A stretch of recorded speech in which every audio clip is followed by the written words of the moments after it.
Dogworks Radio is sponsored by Alaska Dogworks. Check out their website at alaskadogworks.com. From Dogworks Radio, this is Mushing Radio. We hope you enjoyed this episode, and we invite you to subscribe in Apple Podcasts, Spotify, Stitcher, or wherever you get your podcasts. You'll find a link on the episode notes. You can tap or swipe on the episode cover art, and you'll see some offers from our sponsors. You can support our show by supporting them. If you like what you have heard, we would love it if you could give us a 5-star rating and tell your friends how to subscribe too. Your hosts are Alex Stein and Robert Forto. Our producer is Robert Forto, created for Dogworks Radio. Hello and welcome, everybody. This is Robert Forto, and you're listening to Mushing Radio here on KVRF 89.7 in the Mat-Su Valley. RadioFreePalmer.org is our live streaming site, and you can find all of our past episodes over on dogworksradio.com. And we've included a search feature where if you're looking for a particular episode or a particular musher, you can type those names in there. And we have been on the air for more than 11 years. So if you're thinking about an interview of someone, we've probably done it in the past, and you should be able to find it there, including past Iditarod champions, a lot of rookies, a lot of lesser known kennels are on there. It's a great place to really dive into our library. And you can find all of our current information over on social media by searching Dogworks Radio. And joining us today is our co-host, Alex Stein. Alex, how's it going? It's going really good, Robert. I'm very excited. As you know, as we've talked about before, it's been an unusual year. And so we ordinarily would have had the Iditarod Volunteer Picnic, which is the first day of sign up in normal years. But of course, this is not a normal year. So the picnic and a lot of events for the summer were canceled. But the Iditarod is open for business, so to speak. And people have been entering in the past few weeks, and they released a list of all of the people who had signed up so far. And then a few days later, there was a second list, and there were, I think, 3 or 4 more who had not signed up previously who are now signed up. So we are looking right now at 57 mushers who have signed up to run Iditarod 2021. And like you said, it is a very interesting time, very interesting year with us. You know, the COVID-19 pandemic literally smacked us in the face in the middle of Iditarod this year. You and I were covering it over on our daily coverage and talking about it every day, and whether they were going to shut down the race, and all sorts of stories were coming out. And here we are about 3.5, 4 months later, I guess we are. And a heck of a lot's changed in the world, and a lot's changed in the sport of Iditarod. But they have said that it is going to be business as usual. I'm sure that there will be some precautions taken and some changes in place that's going to happen. But as you mentioned, folks are signing up for the race, and they're signing up in earnest. And one of the motivating factors to do that is at the beginning of signups, they offered a pretty good discount on a pretty hefty entry fee, didn't they? Yeah, I think usually the regular entry fee is $4,000. And this year, I believe they offered a $2,000 entry fee to anyone who entered, I believe it was before June 30th. And so that's, as we've discussed a lot on the show, it is very expensive to run Iditarod. It's very expensive to train dog teams to run like this.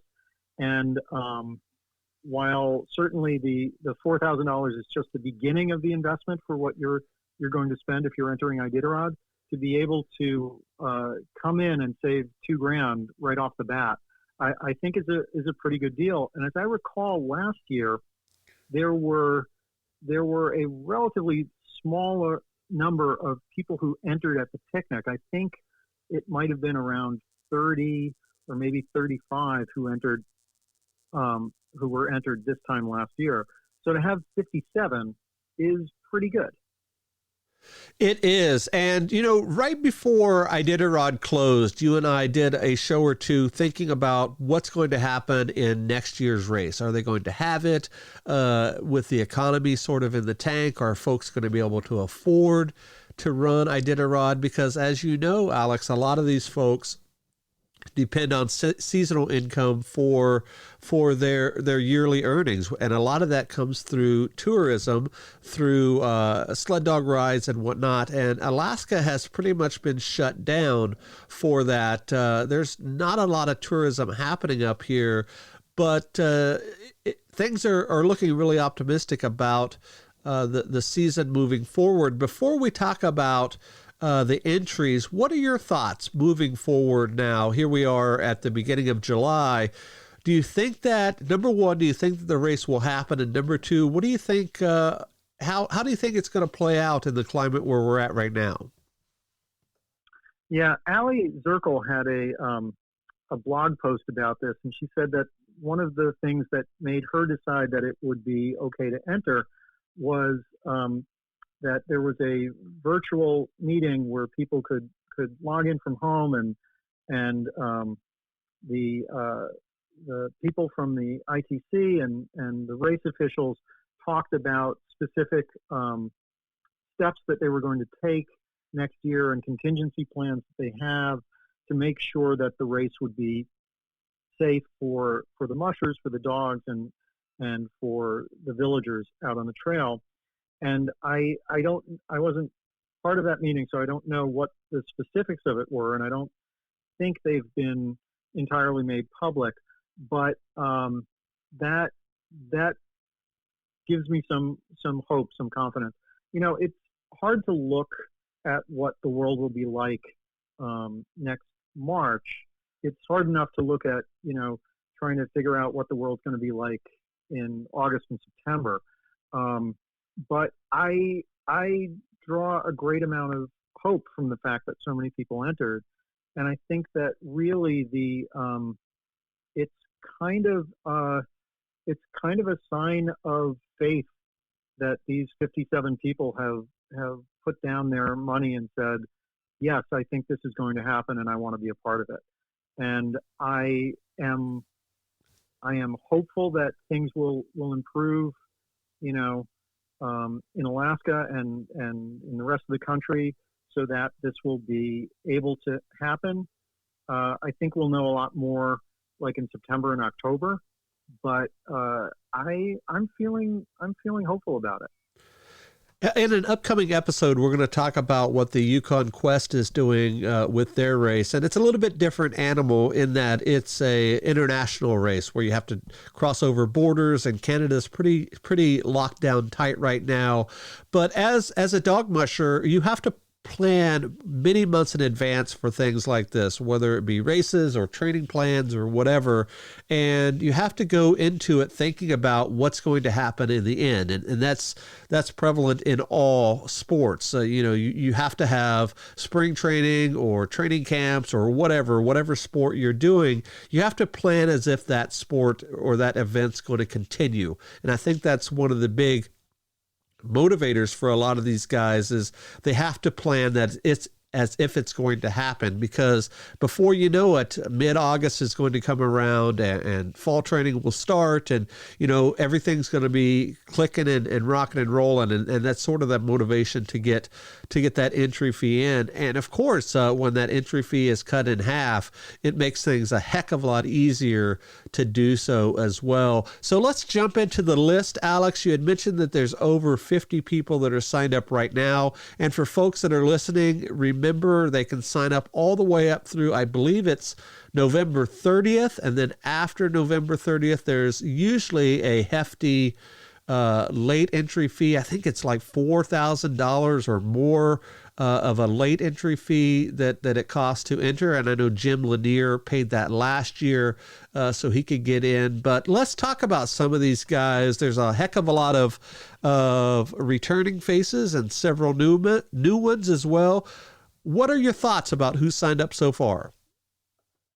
Yeah, it's a really, really good list. There's 15 rookies out of 57. And don't forget that includes people who have entered before but have not finished. So our pal Quince Mountain, who entered last year but didn't finish, is entering again. He's officially still a rookie because he did not finish last year. There's 17 women on the list and 40 men. There are a lot of people from Alaska, but also a few from Wisconsin, Michigan, and Montana.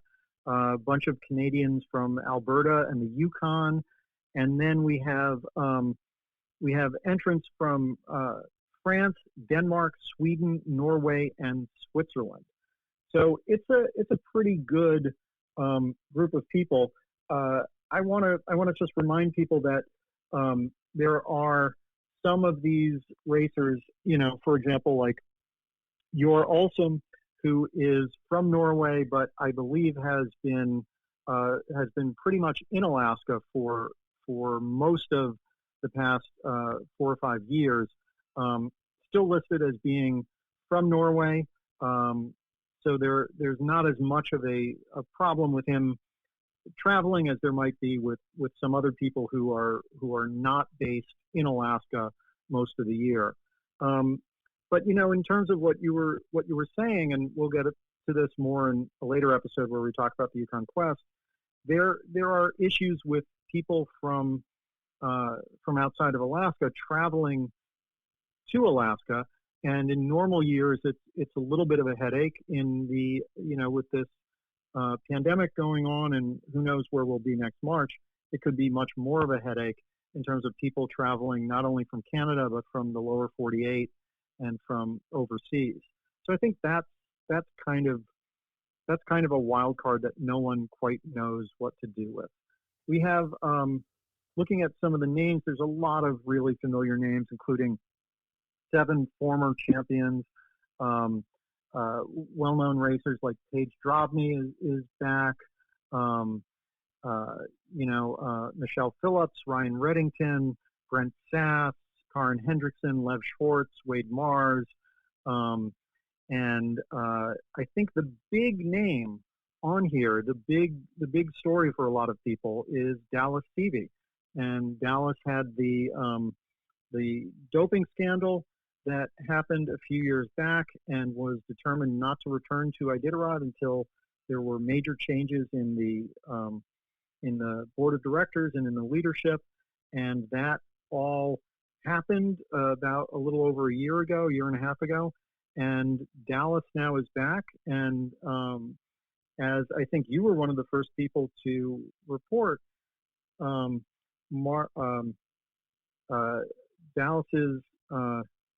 Dallas's father is not running the Iditarod, and they are combining their 2 kennels, and Dallas is going to have both his best dogs and Mitch Seavey's best dogs. So it really looks like Dallas is looking to come back in a big way. He's won the race 4 times, and I've got to think that he has it on his mind that he has something to prove still, and he wants to come back and win number 5.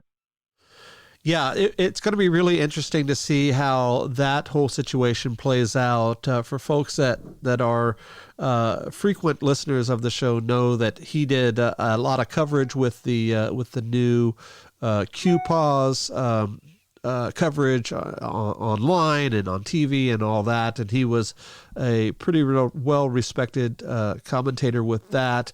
But it's going to be interesting to see how that plays out and to see how that works its way through into the race. What I find interesting, Alex, is Paul Gephardt is back. He's back after a few-year hiatus. Jeff King is back. He pulled out right at the last minute. Last year, if you remember, he was at an event just a few days before the race last year, and he pulled out of Iditarod, and his handler ended up taking over for his team and ended up scratching, but at least got his team down the trail. Martin Buser is back. I don't know how many consecutive Iditarods he has done now, as well as Ali Zirkle, who is back. I think this is her 21st consecutive Iditarod. Is that right? Yeah, it's somewhere in that area. Yeah. So you had mentioned, Alex, that a lot of international folks have not signed up yet. And we were talking a little bit about that before we got into the list about those travel restrictions. And I had mentioned that fall training typically happens in August. And that's when a lot of these folks travel over. They spend the winter here and train and do some of the shorter races, the qualifier races for the rookies, but, the training races for the veterans, but we don't know what's going to happen with a lot of that yet. What do you think about that? Do you think there's going to be a lot of late entrants for these international folks? I know you had mentioned that we already have some folks from, I believe you said Norway and France, and I believe one of the guys from Spain. Isn't Sebastian from Spain, or is that the French guy? I am not positive where Sebastian is from. I think he is, he's listed as France. Okay. So what do you think about Even that? though his name is sort of Spanish. Do you think... Sorry. I was going to say I think that it's for teams that are already planning on spending a significant amount of time in Alaska training, either doing some of the early races or just being here for the trail training. It might not be as big a deal if someone comes and they have to quarantine for 14 days and they're already planning on being here for 3 or 4 months. That's not as big a deal. If someone is just coming over right before the race, then that's a much bigger thing to do. But most of the mushers who come over with their own dogs will come over a significant amount of time early so that they can get used to being on the ground and get their dogs used to being on the ground. I think it's not as big a deal from that point of view. It's hard to know what the lay of the land will be like in 6 months, but right now it's sort of, I would think that a lot of people who are over in Europe are looking at some of the travel restrictions for people coming from the United States and might think, well, maybe I should wait another year. Right. One thing that I noticed looking through this list, Alex, and it's sort of been a sign of the times in the last few years, is we don't see a lot of those rented teams anymore, the lease teams or the teams where somebody works for one of the top mushing kennels and then, pays a substantial amount of money to do that one and done type race. I don't see a lot of that here on this list. Do you? No, I mean, there are a few where I'm not sure who's, if the person has their own kennel or if they're running somebody else's team. But you're right. At least initially, there doesn't seem to be nearly as much of that as there has been. So lastly, Alex, Thomas Verner is on the list. He's the reigning Iditarod champion, and he had a heck of a time getting home from Alaska back to Norway. Ended up taking a plane across the ocean. I believe that was headed to a museum or something like that. Very interesting story. He did an interview with our co-host KP and I just a couple of weeks ago about the trials and tribulations of dealing with the travel bans and COVID and all of that. And it was interesting on how he said he was going to have to master these logistics of getting home. And I just wonder if that's going to be the same coming back for a lot of these guys. So as you mentioned, it's a heck of a lot of unknowns right now. We'll see how it plays out over the coming months. And of course, you and I will talk about it here on the show. So let's move over, Alex, to something that we usually talk about in our Iditarod coverage, and that is the awards that people get for sportsmanship and the vet award and, all of those different awards that are usually given out at the banquet, but of course, as you know, the banquet was canceled because of the COVID. And what they did, what I found interesting, is they gave these awards out over time. They're still giving them out, I believe. Just in the last week or so, we saw that Martin Bucer was given the Sportsmanship Award, and they're doing it a little bit differently, aren't they? Yeah, and it's nice in a way. For someone like me, I get a little bit anal about these things, and I want to just have the list in front of me, and I want to be able to look at the list. But it is nice that they have not announced them all at the same time, in that it really gives fans more of a chance to understand and appreciate what the individual awards are. And I think sometimes when there are 10 or 12 of these awards announced, that gets a little bit lost. Yeah, I agree with you, and there's a whole bunch of them that you know about right off the top, like the first to the Yukon, and the Rookie of the Year, and all of those awards as they happen on the trail. But some of them, as we mentioned, the one with Martin, you don't know about it until it is awarded. Do you have any type of list right now of who's won what up to this point? Yeah. So as you mentioned, Martin won the Sportsmanship Award and the Most Inspirational Musher Award. Both of those. One of the things we talked about during the race last year was Martin had elected to let his handler run his A team, and decided that he would run his puppy team. And so as a result, Martin was much further back in the race, and he was able to be one of the teams that was stopped at the checkpoint in Elam, the so-called Elam 11, and it was largely through his leadership that all 11 of these teams were able to safely make it into Nome. And for people who might not remember, there was a big storm, and there were several times where the teams would start off and then have to return to the checkpoint, and people having to walk out in front of the teams and break trail with snowshoes. And in that circumstance, having someone like Martin Bucer, who is someone who has an enormous amount of knowledge about the sport and knowledge of the trail and the areas, and is in many ways committed to furthering the education of younger mushers and of mushers starting out and mushers first running Iditarod. To have him there, be able to lead these people to safety and help them finish, is really a remarkable story.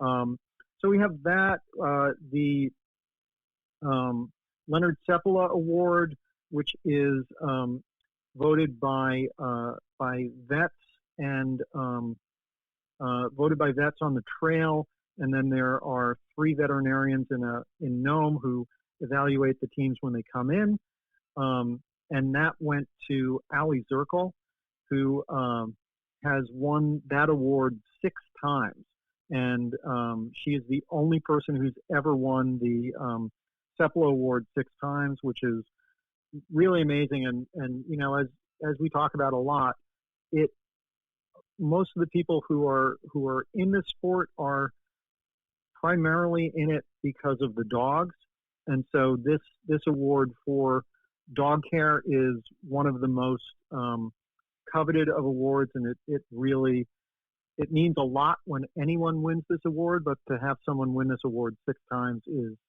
kind of amazing.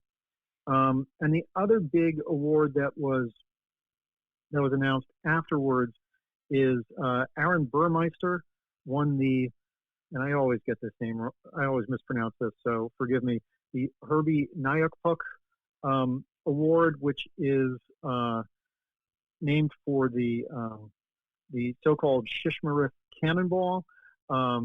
and that is voted by checkers from Unalakleet up to Nome, which is the area where Herbie lived, and he was legendary for his performance in the last third of the race. And so Aaron Burmeister won that, and so that was kind of cool and exciting. And I believe those are the major awards that have been announced since the end of the race. And one of note is the Memorial Golden Harness Award, which is awarded to 2 dogs, and it's almost always the lead dogs of the winning team. That went to K2 and Bark of Thomas Verner's team. The Golden Clipboard Award was for Shaktulik, and remember, folks, that there was a heck of a lot of work being done in these villages because of the COVID pandemic. Others that we may have not mentioned, Tim Pappas won the Most Improved Musher Award. He went from 51st place in 2016 to 20th place in 2020, which was his next Iditarod. The Red Lantern Award was Casey Muringer, I believe is how you say their name, which is it's a coveted award, but one that you would prefer not to win, if you know what I mean. And of course, the winner of the race gets the Ram or Jeep truck, which was Thomas Verner, and then of course there are awards that were given out for the fastest teams to checkpoints, and some of those went to Pete Kaiser, Thomas Werner, Jesse Royer, and a bunch of other awards like that they give out, including that big banquet that happens at the first of the Yukon and all of that, and all of these can be found over on Iditarod.com, and then you just search for Iditarod Special Awards. Alex, we're just about out of time, and in a previous episode, we talked about a brand new book that you wrote is just now out. It's coming out in paperback, in Kindle edition, and audio. What is the name of that book, and where is the best place for people to buy that? So that book is called Tales from the Trail, short fiction about dogs, mushing, and sled dog races. And that is available at Amazon.com. Just search for Tales from the Trail. And I did want to mention that Helen Hegener, who many people know from Facebook and who is the editor and publisher of Alaska History magazine, called this book Enchanting, Absorbing, Rewarding, and Inspiring. So that is the paperback and the Kindle are out now. And as we're recording this, the audiobook will be out soon, so it probably is out by the time you're hearing this. And for folks that just can't get enough right away, if you look in our archives for Tales from the Trail, you can hear a couple of those stories right here on Mushing Radio. We talked about one that's called Dropped, which is about a dropped dog and his or her experiences doing that. And of course, another one is called Girl Power, and I think that's a really inspirational story as well. Alex, thanks for being on today. We'll talk again soon, okay? Okay, thanks, Robert. Thank you. On behalf of my co-host, Alex Stein, this is Robert Forto for Mushing Radio. We will see you guys next time. Goodbye. From First Paw Media, this is Dog Works Radio. We hope you enjoyed this podcast, and we invite you to subscribe in Apple Podcasts, Spotify, Stitcher, or wherever you get your podcasts.